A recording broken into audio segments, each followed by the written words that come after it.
Ջերուսման ամբողջ համակարգը մեկ կաթսայի գնով կաթսան ձեզանից, մնացածը մեզանից։ Ընտրեք Maverick կամ Navi ընկերխնայող կաթսաներից մեկը, իսկ ծխատարը, մարտկոցները, խողովակները, բոլոր դետալները, առաքումն ու տեղադրումը կստանաք իդեալ համակարգից։ Վճարեք միայն կաթսայի համար եւ ստացեք ամբողջ ջերուսման համակարգը նույն գնով։ Մանրամասները idealsystem.am Իդեալ համակարգ 29 տարի դեպի կատարելություն։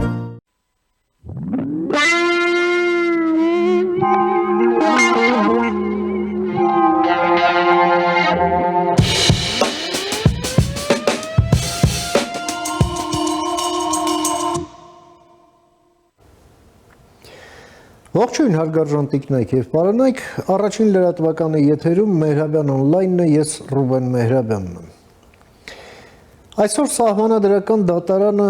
սկսեց լսումները կապված մի շարք քաղաքական ուժերի հայցերի քննարկման հետ։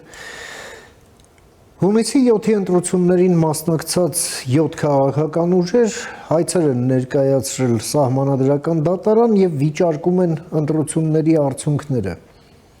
որոնք ամրագրված են Կենտրոնական ընտրական հանձնաժողովի որոշմամբ։ Մի կողմից իհարկե այդ հայցերը պայմանավորված են նրանով, որ հաջողության չհասած քաղաքական ուժերը, որոնք ջանք ու եռանդ չխնայեցին, որպեսզի երկրում իշխանություն փոխվի եւ քաղաքական կուրս փոխվի, իսկ քաղաքական կուրս փոխվելը դա ուղղակի աղետալի էր լինելու Հայաստանի համար, որովհետեւ այդ ամենը բերվելու էր նոյեմբերի 9-ի հայտարարության 9-րդ կետի Եվրաինտեգրումից հրաժարման եւ Ռուսաստանի կողմից մեր պետության վերազավթմանը, ուղղակի դա չհաջողելով Ռուսաստանն էլ, որ դեռ չի էլ բարեհաճել շնորհավորել, չնայած այլևս միևնույն է կշնորհավորեն թե ոչ, իրենք են իրենց շնորհավորանքները, բայց այնտեղից էլ հաշվի առնելով ուղղվածությունը ռուսական պրոպագանդայի ընթացիկ պահին, դա ապալեգիտիմացնելն է ընտրությունների։ Ռուսաստանը իր հիբրիդային պատերազմը շարունակում է Հայաստանի դեմ եւ այդ հիբրիդային պատերազմն էլ հարստացավ նաեւ առևտրային պատերազմով եւ այս ամենը հանգեցրեց ըստ էության ԵԱՏՄ-ում ճգնաժամի։ Հայաստանը մի ահռելի ծավալի տարբեր փաստաթղթեր է ստորագրել եւ մասնակցել դրանց ուժի մեջ դնելուն եւ դրանք ինչ որ ռեգլամենտներ են, համաձայնագրեր են, համատեղ որոշումներ են տարբեր ձևաչափերով եւ տարբեր անվանումներով, բոլոր ոլորտները ներառող ստանդարտներ են ներողություն արտահայտությանս համար, բայց արիուտես մի օր մի անձ վեր է կենում թարս ոտքից, ինչպես ասում են, եւ այդ փաստաթղթերը դնում մի կողմ եւ հենց դիրեկտիվ ձևով այստեղ սակ գտնեք, նակ գտնեք, մի խոսքով փակեք, մնացածը դուք գիտեք ինչ եք գտնում։ Եվ ինչ որ բաներ են գտնում, նույնիսկ այն պատուղների մեջ, որոնք դեռ չեն էլ հասել, ասենք խաղողի մեջ, որ դեռ օգոստոսին նոր է հասնելու։ Եվ դրանով էլ չբավարարվելով հունիսի 12-ից Ռուսաստանը նաև արգելք մտցրեց տարանցման վրա Հայաստանից դուրս եկող այդ արտահանվող բեռների։ Այս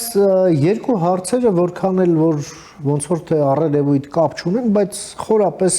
իրենց համատեքստերում փոխկապակցված են։ Այս ամենը իհարկե անելիքներ է թելադրում Հայաստանին, մանավանդ առջևում Եվրահանձնաժողովի նախագահի այցն է Հայաստան Ադրբեջանից հետո, ընդ որում սա այցը երկրորդը վերջին 2 ամսվա ընթացքում։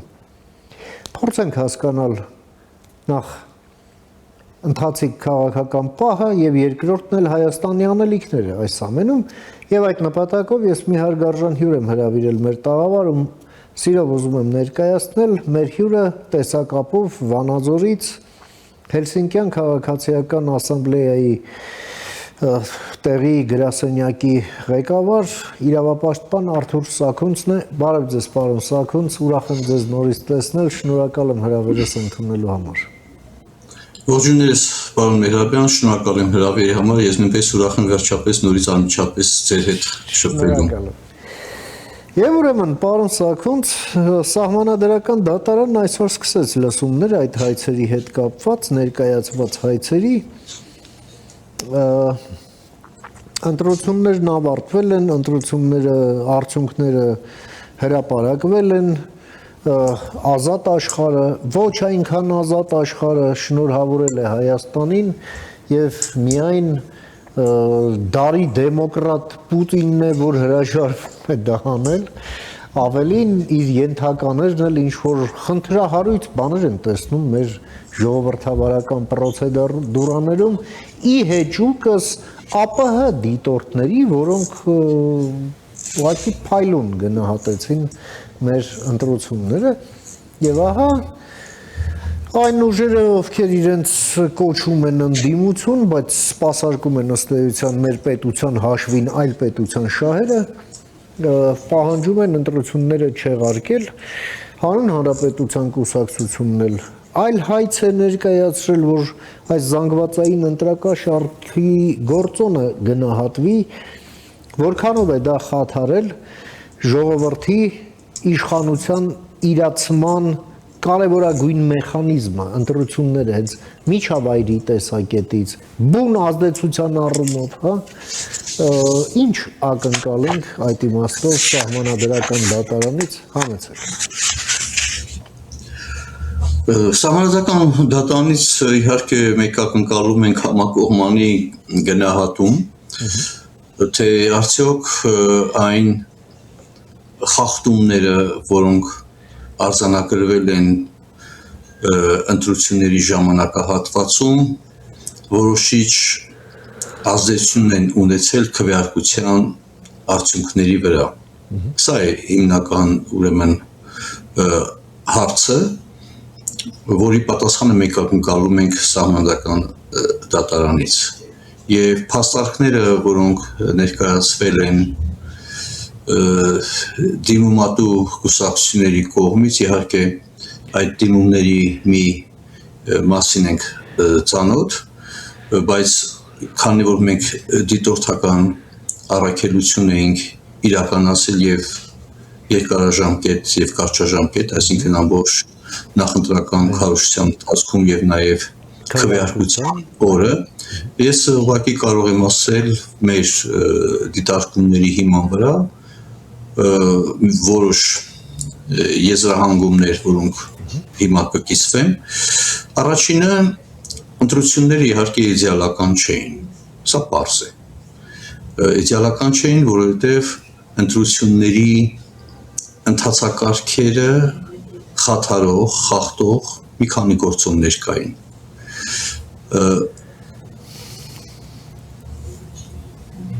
Օրինակ, վարչական ռեսուրսների կիրառում եղել են, այո, եղել են, եւ մենք ենք արձանագրել, հատկապես դա եղել է նախընտրական քարոզչության ժամանակահատվածում, նախընտրական հանդիպումների ժամանակ, եւ իդեպ այդ վարչական ռեսուրսները կիրառվել են եւ կամ վարչական ռեսուրսների կիրառման փաստեր արձանագրվել են մեր դիտորդների կողմից եւ այն համայնքներում, որտեղ քաղաքացիական պայմանագիրը ուներ տեղական ինքնակառավարման մակարդակում իշխանություն եւ նաեւ այն համայնքներում, որտեղ չուներ արդեն մյուս կուսակցությունը, որը այն կուսակցությունը, որը տվյալ համայնքում ուներ իշխանություն տեղական մակարդակում, նրանք էլ էին կիրառում վարչական ռեսուրսներ, բայց ի սկզբանե ասեմ, որ վարչական ռեսուրսների կիրառման որևէ փաստ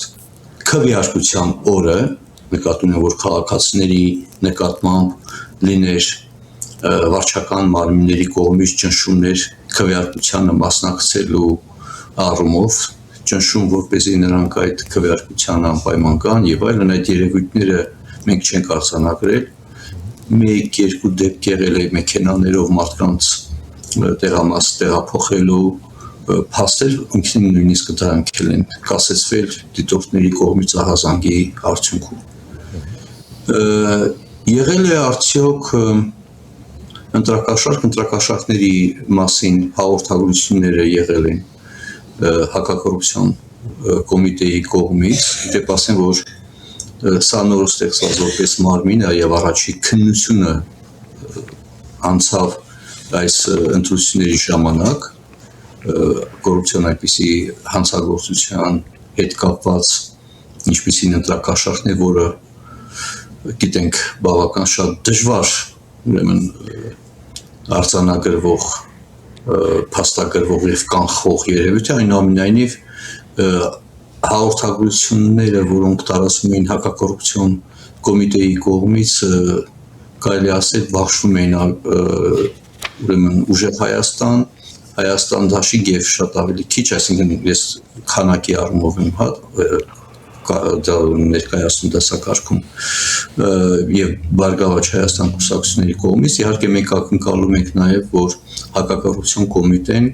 այդ հաղորդագրությունները եւ գաղտնագրված ձայնագրությունները, որոնք հրապարակվում են, դրանց հիմքով քննության արդյունքների մասին նույնպես կներկայացվի հաշվետվություն, որ փարատի այն կասկածները, որ դրանք եղել են հիմնավոր, թե անհիմն են եղել, բայց իհարկե գաղտնի ձայնագրությունները մենք հասկանում ենք, որ նպատակ ունեին կանխելու, այսինքն որ այնուամենայնիվ ընտրակաշարքի կազմակերպված տարածման հետ կապված գործողությունները կանխվեն եւ այդ նպատակով որ օպերատիվ հետախուզական միջոցառումներ են իրականացում, իդեպ ասեմ սա մեր առաջարկությունն ա եղել քաղաքասարակության, որ ընտրակաշարքի հիմքով քրեական օրենսգրքով պատիժը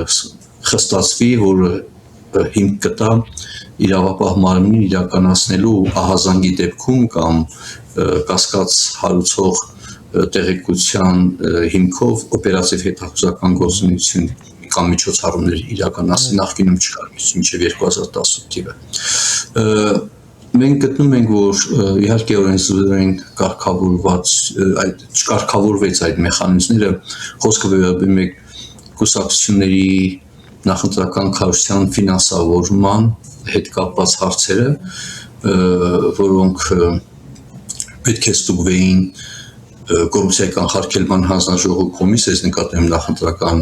հիմնադրամը, բայց արդյունավետ այդ մեխանիզմները չկան եւ շատ այս պահին դժվար է որևէ գնահատական ասել, թե փաստացի ծախսերը նախընտրական քարոզության ընթացքում եւ պաշտոնական տվյալները, որոնք վերաբերում են նախընտրական քարոզության ժամանակ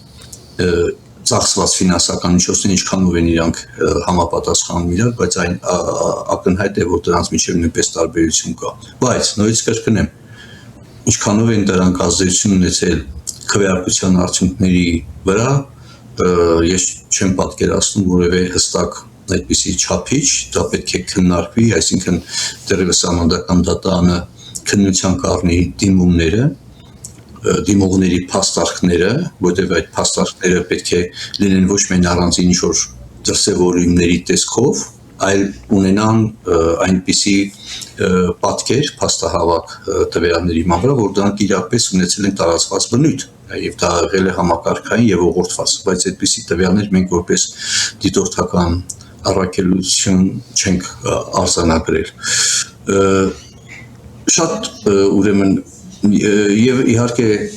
ոչ մեկը չի ուշադրություն դարձնում հետեւյալի վրա, իսկ Կրեմլի կողմից որոշ հայկական արտադրության որոշ արտադրանքների, մթերքների նկատմամբ սահմանափակումները ինչ ազդեցություն ունեցան քվեարկության արդյունքների վրա, ես նկատի ունեմ այնուամենայնիվ Հայաստանի Հանրապետության ընտրողը, որը որպես նաև արտադրող է եւ տեսնում է, որ նման տիպի որոշումներ են կայացվում, սահմանափակում է օրինակի համար հայկական գյուղամթերքների արտահանումը ռուսական կամ կոնկրետ ռուսական շուկա, դա ինչ ազդեցություն ունեցավ ընտրության արդյունքների վրա, որը որևիցե մեկը սրա վրա ուշադրություն չի դարձնում, ես կարծում եմ դա ոչ պակաս ուշադրության արժանի գործողություն է եւ այդ գործողության նկատմամբ վերաբերմունքը քաղաքական այսպես կոչված դասի կամ լռությունը մեծ մասի մոտ եւ հասկանալի է որոշ ուժերի կամ դրանցում իշխանություններին մեղադրելը դա էլ հասկանալի է կամ բայց այնուամենայնիվ քվեարկության արդյունքների վրա դրանք ունեցել են արդյոք որևէ ազդեցություն եւ այդ դեպքում սահմանադրական դատարանը իր ստացած դիմումների շրջանակներում ունենալու է հնարավորություն նաև դրանց գնահատականը տա, թե ոչ, որովհետև սա շատ կարևոր է։ Իհարկե կան որոշակի հարցեր, որ մենք բարձրաձայնում ենք, որ նախընտրական ժամանակահատվածում պետք է զերծ մնան այնպիսի որոշումների ընդունումից, որոնք կարող են ընկալվել որպես ընտրողներին շահագրգռելու միջոց, բացի ընտրակաշարքից ես նկատում եմ կառավարության այնպիսի որոշումներ, ասենք կեսաթոշակների ավելացում եւ այլն, բայց նույնիսկ եմ կրկնում, խնդիրը դրանք այնպիսի գործոնների մի արտաքին եւ ներքին գործոնների մի այնպիսի համախումբ են, որոնք ստվերեցին ընտրությունների պատկերը, աղճատեցին ընտրությունների պատկերը, բայց գնահատել, թե դրանք թվային պատկերի վրա ինչ ազդեցություն ունեցան, դժվար է մանավանդ, որովհետև տարբերությունը քվեարկության արդյունքները, տոկոսային բավական շատ մեծ են, ասենք 49%, 23%, 9%, եւ այստեղ կա մի հատ մտահոգող հարցը, միակ, որը մենք հստակ, որը չափելի է, պարոն Միրաբյան, եւ դա մենք արձանագրել ենք ու նաեւ մեր դիրքորոշում, դա հայտնի 3 տեղամասերում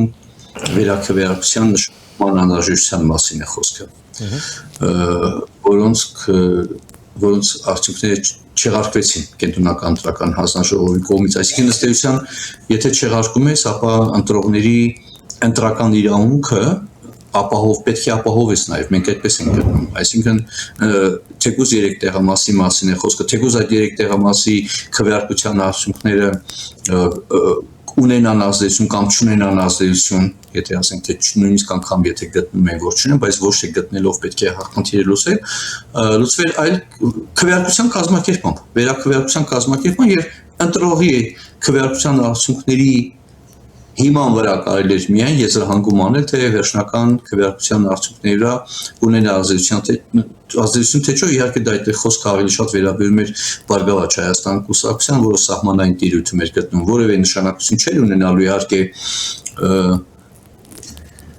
քաղաքացիական պայմանագրի Հայաստան դաշինք կամ ուժեղ Հայաստան այդ քաղաքական ուժերի միջև ձայների տարբերության վրա իրական նշանակություն չէր կարող ունենալ, բայց գուցե կարող էր ունենալ Բարգավաճ Հայաստան կուսակցության ձայների վրա, կարող էր եւ չունենալ, նույնիսկ եմ կրկնում։ Այս հարցը շատ պատասխանը մնաց օդում կախված, որը իհարկե մենք գտնում ենք, որ շարունակելու են շահարկել, բայց ընտրությունների ամենից կարևոր է առանձնահատկությունը, ես կարող եմ վստահաբար ասել, ընտրողների նկատմամբ ընտրողների ազատ կամքի արտահայտման նկատմամբ ճնշում որպես այդպիսին չի եղել։ Անգամ այդ քրեական գործերը, որը քարոզվել են ընտրակաշարքների հետ կապված, դրանք ասել, որ դրանք ազդեցություն են ունեցել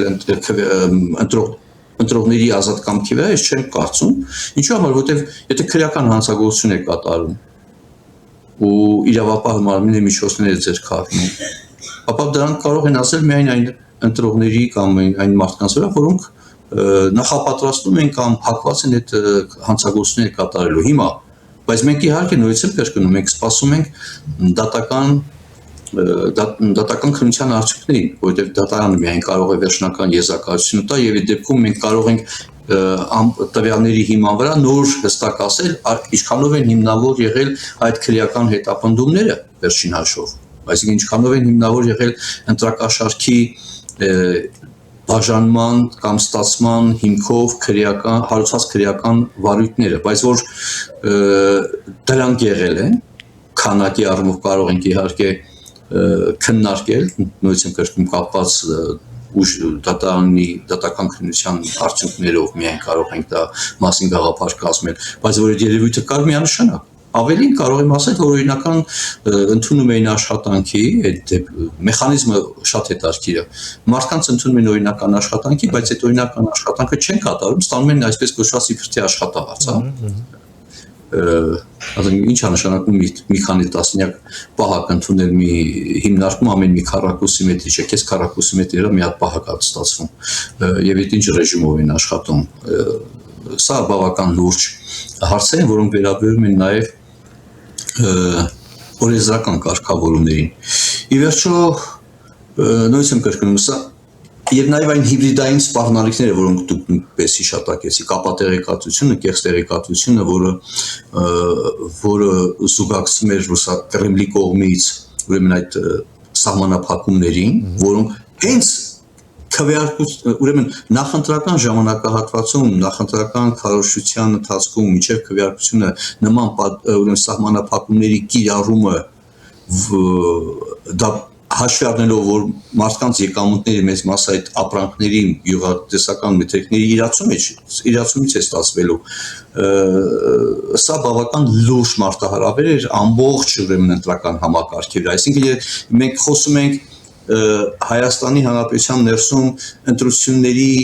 կազմակերպման ընթացակարգերի հետ կապված պահպանության, բայց ամենամեծ մարտահրավերը այդ սանկցիաներն էին։ Եվ դա ֆերմերային Հայաստանում ի վերջո գործունակ բնակչության զգալի մասը գյուղատնտեսության բնակավարում է սպառնում, չէ՞ վերջին հաշվով։ Եվ այսքանով առումով, որոնք ես կարող եմ ասել շատ ավելի լուրջ կարող էին ազդեցություն ունենալ, այնուամենայնիվ քվեարկության արդյունքները չբավարարեցին Կրեմլին բնականաբար եւ այն ուժերին, որոնք որևէ գիտեք որևէ ակնկալիք, որ կարող են քվեարկության արդյունքների այդքան մեծ տարբերությունը, ես նկատի ունեմ 49-23-9, հա, դրանք այդքան մեծ ազդեցություն ունենալու կամ դրանց այդ տարբերությունը պայմանավորել այն խախտումներով, որոնք ես թվարկեցի, եւ դրանք եղել են ուրեմն այո եղել են, բայց նույնիսկ կրկնում ես գտնում եմ, որ այնուամենայնիվ այո այս ընտրությունները իդեալական չէին, այս ընտրությունները ուղեկցվեցին խախտումներով, բայց մեր համոզմամբ իհարկե դատարանը կքննի, դրանք ընտրության արդյունքների վրա էական ազդեցություն չեն ունեցել, բացառությամբ այն 3 տեղամասերի, որոնք արդյունքների պարագայում հստակ կարելի էր այդ պնդում անել, բայց նաև կարող էր ունենալ միայն նշանակություն, կարող էր ունենալ Բարգավաճ Հայաստան կուսակցության հետ կապված։ Գիտեք, երբ որ ժողովրդավարական ինստիտուտի նկատմամբ այդպիսի տոտալ հարձակում է լինում, դրսից եւ ներսում էլ այդ տոտալ հարձակման կազմակերպված, պլանավորված հարձակման դիմադրություն չկա, դրանից հետո ասում ենք, բայց գիտեք ոնց է, եւ ավելին ոչ միայն չկա, այլ նաեւ աչքաթող է արվում եւ այնպիսի գործողություններ են կատարում այդ նախընտրական ժամանակահատվածում, որոնք ուղղված են ընտրական կանոնների խախտմանը եւ ոչ թե այդ ընտրական կանոնների պահպանման, ապա կամա հարց է գալիս, ապա դուք շահագրգռված եք ընդհանրապես, որպեսզի Հայաստանում ընտրական գործընթացները պահպանվեին, կանոնները պահպանվեին։ Ես խոսքը չի վերաբերվում միայն կառավարող կուսակցությանը, որը բոլոր երկրներում ի սկզբանե ընտրությունների ժամանակ ունի ստարտային, հա, մեկնարկային առավելություններ, դա կապ չունի, դա Միացյալ Նահանգները կլինի, թե Հայաստանը, թե որևէ այլ պետությունում, ստարտային մեկնարկային պայմանները միշտ ունեն որոշակի առավելություն, դա անխուսափելի է, բայց մասնակից մյուս քաղաքական ուժերը ինչքանով են շահագրգիռ, որ ընտրությունները լինեն ընդհանրան առանց խախտումների, այս դրա մասին է խոսքը, համ տեսեք դուս ագաս համ խախտում կատարում ես, համ էլ այդ խախտումները օգտագործում ես ընտրությունների լեգիտիմությունը կասկածի տակ դնելու։ Խախտում կատարողներին կամ ընտրությունների նկատմամբ, ընտրական ինստիտուտի նկատմամբ տոտալ հարձակում գործողին, որը ես թվարկեցի Կրեմլի կողմից այդ սանկցիաներն էին, ապատեղեկատվությունը, որը փաստեր ստուգող կառույցների կողմից արձանագրվեց, որ դրանք ուղղորդված են հենց աղբյուրները տանում են դեպի Կրեմլ, ապա դրանց մասին ինչ չեք խոսում։ Կամ այդ քաղաքացիության հետ կապված, գիտեք, ես ի սկզբանե եմ ասել նաև նախընտրական քարոզության ժամանակ, երբ որ բերանները ջուրարած, ոչ մեկը չի ասում, որ բա գիտեք ոնց է, մի քանի պետության քաղաքացի հանդիսացող անձի կողմից քաղաքական ուժի ձևավորումը դա անթույլատրելի է։ Այո, ֆորմալ առումով ինքը չի այդ կուսակցության վարչապետի տեխնացում, բայց համախմբվել սահմանադրությամբ եւ օրենսդրությամբ պատգամավորի եւ տեխնացու եւ վարչապետի տեխնացու բացառող, հա, այսինքն նորմերով ինքը չի կարող հավակնել անձի շուրջը, դա ինչ է նշանակում։ Այսինքն դա նշանակում է դու դուրք ես տալիս սահմանադրության նորմի բովանդակային խախտման եւ նորմի հենց սկզբունքային խախտմանը հանուն քո քաղաքական նպատակների։ Եվ հետո դրանից հետո դիմում ես այդ նույն սահմանադրության, ասում ես գիտեք ոնց է տեղի ունեցել է ձևի խախտումներ։ Բայց դուք այդ խախտման մասին դիրքորոշում արտահայտել եք, որ ինչպես կարող է լինել։ Իրավունք պատգամավորի տեխնացուի իրավունք չունեցող, վարչապետի տեխնացուի իրավունք չունեցող, անդամ հավակնության իրավունք չունեցող անձի կողմից քաղաքական դաշտում դերակատարման հանդես գալով եւ դրա շուրջը ինչ որ գաղափարներ, միավորումներ, համախմբումների մասին խոսացողները, դրանք սահմանադրական բովանդակությունը խաթարող չէ։ Պարոն Սարգսյան, տեսեք, այդ ընտրակաշառքի դեպքերը, որոնք տասնյակներով հաղորդագրությունները գալիս են, այո, մի կողմից կա այն, որ դե դատական որոշում չկա դրանց հետ կապված։ Հա, բայց այդ շարժը, այսպես ասենք, Չէ, երևույթը եղել է, եկեք արձանագրենք, երևույթը եղել է, պարոններ։ Եղել է, հիմա այդ երևույթը Երևույթը ինչ չափերի է եղել ցավալների մասին, մենք կունենանք դատարանի որոշումներից հետո։ Շատ լավ, բայց այս ամենը Ռուսաստանի կողմից ուղղակի ասպատակության, այսպես դրսևորումներից մեկն էր։ Եվ հիմա արդյոք սա չի ազդել ընտրական միջավայրի վրա, հա, ի վերջո ընտրությունները միայն բանը, հա, այդ ընտրաթերթիկը արկղի մեջ գցել, հետո հաշվելը չի, էլի։ Ընտրությունների մեխանիզմը ներողություն։ Ընտրությունների մեխանիզմը դա ժողովրդի կողմից իր իշխանության սահմանադրությամբ սահմանված, հա, իշխանության իրացման բացառիկ մեխանիզմ է։ Հիմա այս երևույթները արդյոք ոտնձգություն չեն այդ մեխանիզմի դեմ, սրա գնահատականն ենք ակնկալում։ Դա գնահատականը մենք տալիս ենք, պարոն Միրաբյան, ես ուղղակի խոսում եմ, որ բացառությամբ մի քանի երևի թե հանուն հանրապետությունն է, որ հստակ դիրքորոշում արտահայտել է, երևի հանրապետություն, մի քանի է տենց քաղաքական ուժերի, նույնիսկ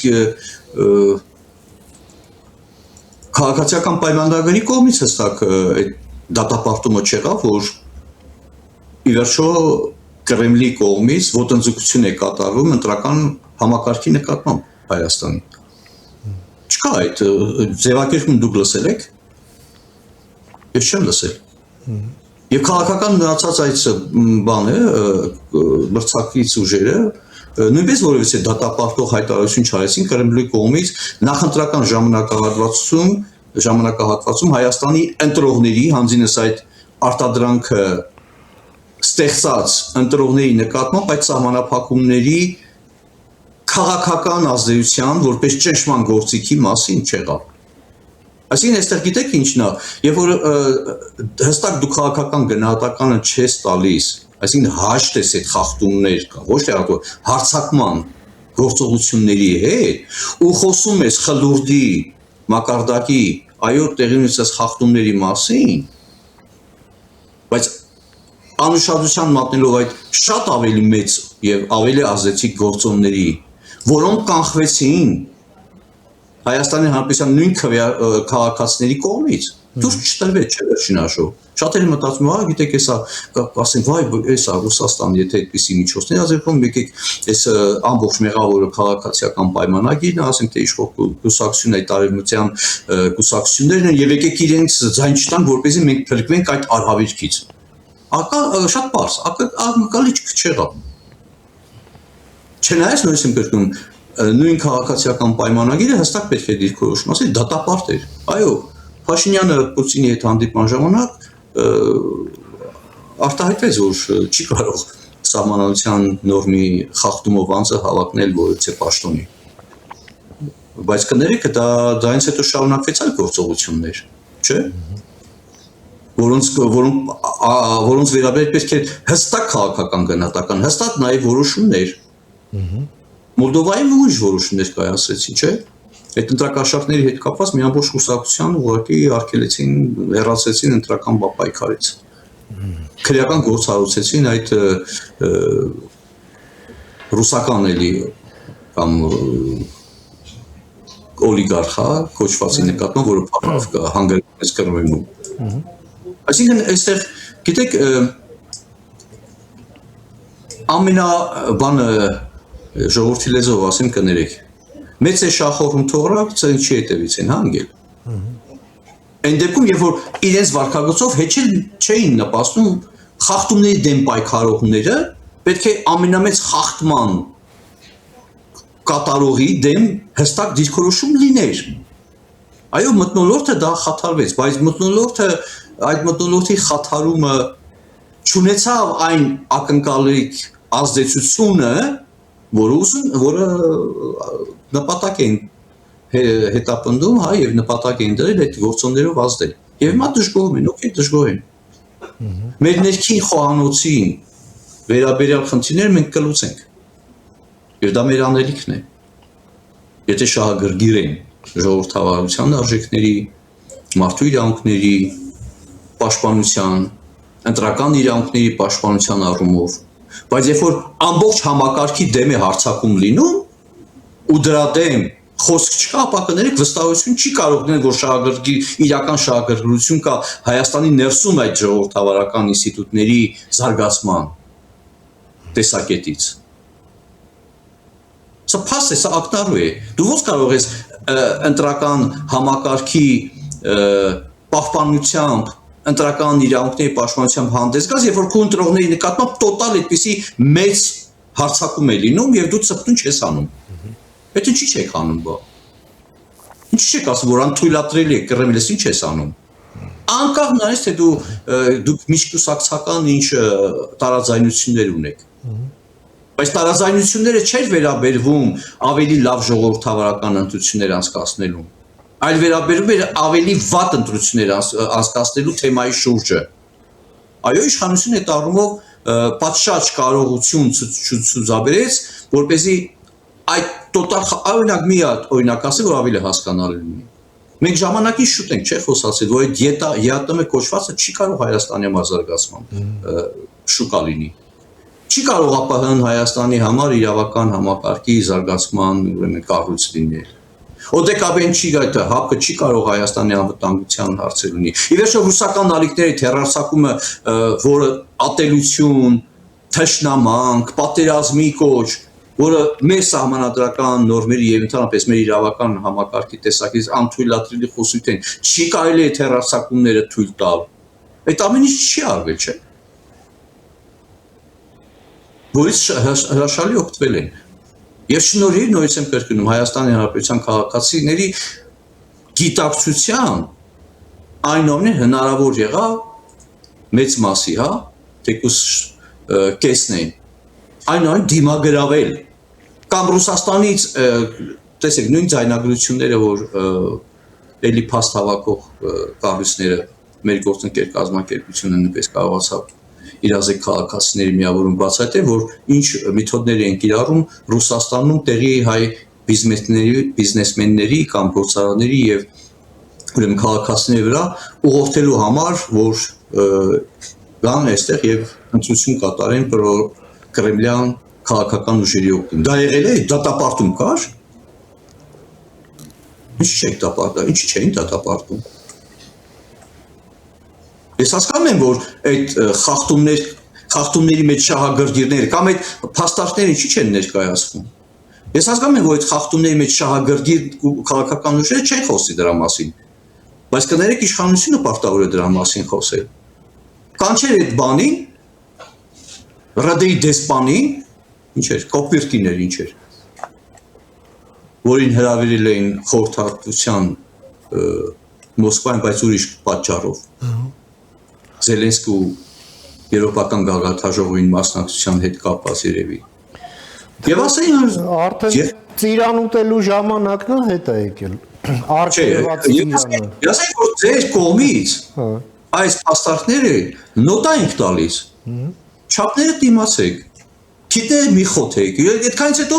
բանը, երբ որ Եվրոպական միությունը աջակցում է փորձագիտական, աջակցում է ապատեղեկատվական աղբյուրների բացահայտման, հա, հիպեր բանը, հիբրիդային այդ սպառնալիքների կանխման, այդ կազմում միջամտում են։ Հա, իրենց դուր չի գալիս, որ իրենց ապօրինի գործողությունները բացահայտողները լինում են եւ այդ հնարավորությունները ստեղծվում են եւ ասում են դժգոհում են, թե ինչ եք մեզ բացահայտում։ Իրանց միջամտություն չի, իսկ բացահայտման կանխման ուղղությամբ ջանքերը միջամտություն են համարում։ Հայաստանի Հանրապետությունը խոպան է։ Եվ այստեղ իհարկե նույնիսկ կրկնում պատասխանատվություն ունի նաև Հայաստանի Հանրապետության ներկայ իշխանությունը։ Միանշանակ։ Հերթական անգամ նույնիսկ կրկնում պետության դիմադրողականությունը, ժողովրդավարության դիմադրողականությունը հնարավոր եղավ ապահովել Հայաստանի Հանրապետության քաղաքացիների գերակշիռ մասի ջանքերով, չունենալով ցավոք սրտին անհրաժեշտ գործիքակազմը, որոնք պետք է կիրառել իշխանությունը, որպես այդ ձգտումները ընդհանրապես կանխվեին ի սկզբանե, ոչ միայն կանխվեին, այլ նաև արտահայտվելու հնարավորություն չունենային։ Որտեղ դրանք հակաժողովրդական են, դրանք հակապետական են այդ Հիմա Ռուսաստանի Դաշնության հետ ինչ է, չի շնորհավորվում։ Բնականաբար չի շնորհավորելու, որովհետև ինքը ակնկալիք է, որը ուներ, չնայած իր այդքան ջանքերի, արդյունք չտվեցին։ Շնորհակալ եմ, պարոն Սաքունց, ձեր այս կարևոր դիտարկումները եւ գնահատականները մեր հեռուստադիտողին ներկայացնելու եւ ձեր ժամանակից մեր եթերին հատկացնելու համար։ Այս խամորը, ինչպես ասում են, դեռ շատ ջուր է քաշելու, մենք առաջիկայում եւս քննարկենք զարգացումները, մինչ նոր հանդիպում, ամենայն բարիք։ Շնորհակալություն, հաջողությունից։ Ահա մենք զրուցեցինք մեր գործընկեր, իրավապաշտպան Վանաձորի Հելսինկյան քաղաքացիական ասամբլեայի գրասենյակի ղեկավար Արթուր Սաքունցի հետ, լսեցինք իր դիտարկումները կապված Ռուսաստանի կողմից Հայաստանի դեմ սանձազերծված հիբրիդային պատերազմի պայմաններում այս հետընտրական զարգացումների հետ։ Կարճ դադարից հետո կվերադառնանք, մնացեք առաջին լրատվականի հետ։